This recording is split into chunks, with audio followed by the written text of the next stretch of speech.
মৰমৰ ছাত্ৰ ছাত্ৰীসকল, তোমালোকক মই মোৰ চেনেলটোলৈ স্বাগতম জনাইছোঁ। আজি মই সপ্তম শ্ৰেণীৰ সমাজ বিচিত্ৰা পাঠ্যপুথিৰ পাঠ 10 ভাৰতৰ সাংস্কৃতিক ঐতিহ্য পাঠটোৰ অনুশীলনীৰ প্ৰশ্নসমূহৰ উত্তৰসমূহ আলোচনা কৰিম। গতিকে তোমালোকে ভিডিঅ'টো প্ৰথমৰ পৰা শেষলৈকে চাবা।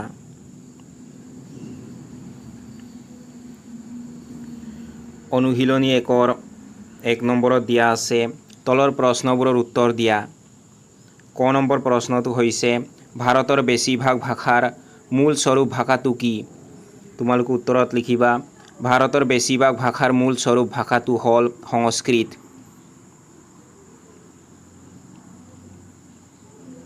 খ নম্বৰ প্ৰশ্নটো হৈছে সংস্কৃত ভাষাক কিয় দেৱভাষা বোলা হয়?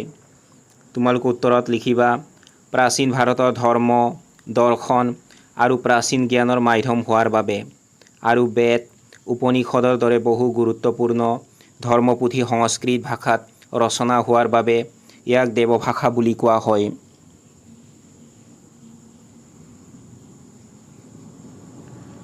গ নম্বৰ প্ৰশ্নটো হৈছে অপভ্ৰংশ কি? তোমালোকে উত্তৰত লিখিবা প্ৰাকৃত ভাষাৰ পৰা পৰিৱৰ্তিত আৰু কথিত ৰূপটোক অপভ্ৰংশ বুলি কোৱা হয়। ই ধ্ৰুপদী আৰু আধুনিক ভাষাৰ মাজৰ এটা স্তৰ।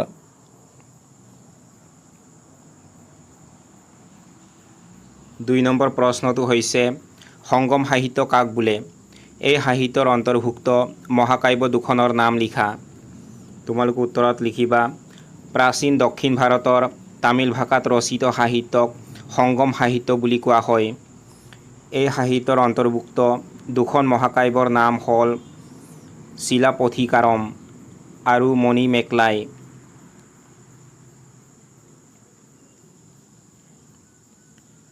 তিনি নম্বৰ প্ৰশ্নটো হৈছে সংস্কৃত ভাষাত লিখা দুখন সাৰুকথাৰ পুথিৰ নাম লিখা। তোমালোকে উত্তৰত লিখিবা সংস্কৃত ভাষাত লিখা দুখন সাৰুকথাৰ পুথি হ'ল পঞ্চতন্ত্ৰ আৰু হিতোপদেশ।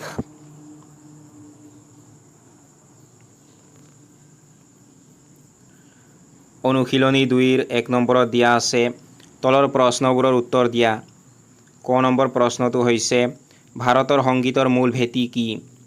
তোমালোকে উত্তৰত লিখিবা ভাৰতৰ সংগীতৰ মূল ভেটি হ'ল ভৰত মুনিৰ দ্বাৰা ৰচিত নাট্যশাস্ত্ৰ।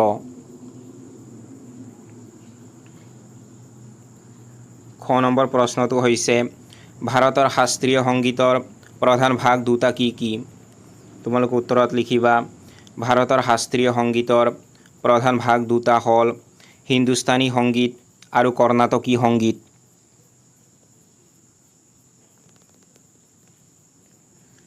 গ নম্বৰ প্ৰশ্নটো হৈছে কালিদাসে ৰচনা কৰা দুখন নাটকৰ নাম লিখা। তোমালোকে উত্তৰত লিখিবা কালিদাসে ৰচনা কৰা দুখন বিখ্যাত নাটক হ'ল অভিজ্ঞানম শকুন্তলম আৰু মালবিকা অগ্নিমিত্ৰম।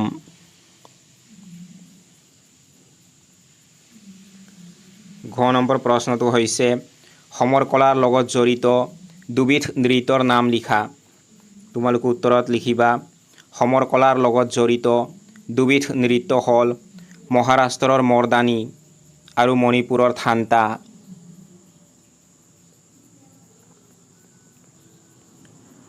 দুই নম্বৰ প্ৰশ্নটো হৈছে মোগল চিত্ৰকলাৰ প্ৰধান বিষয়বস্তুবোৰ কি কি? তোমালোকে উত্তৰত লিখিবা মোগল চিত্ৰকলাৰ প্ৰধান বিষয়বস্তু আছিল সমসাময়িক ৰাজনৈতিক ঘটনা, ৰাজদৰবাৰৰ দৃশ্য, সম্ৰাট, চিকাৰ, প্ৰাকৃতিক দৃশ্য আৰু গছ লতা।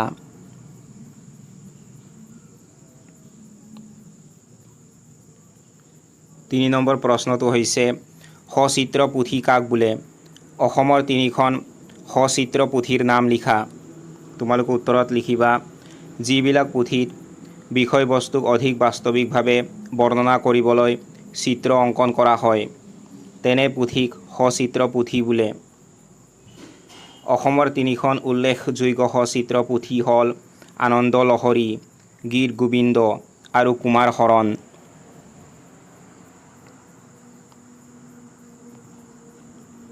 চাৰি নম্বৰ প্ৰশ্নটো হৈছে ভাৰতৰ কোনটো অঞ্চলৰ মন্দিৰ শৈলীক বেচৰ বুলি জনা যায়? তোমালোকে উত্তৰত লিখিবা ভাৰতৰ বিন্ধ্য আৰু কৃষ্ণ নদীৰ মাজভাগ, বিশেষকৈ কৰ্ণাটক অঞ্চলৰ মন্দিৰ শৈলীক বেচৰ বুলি জনা যায়।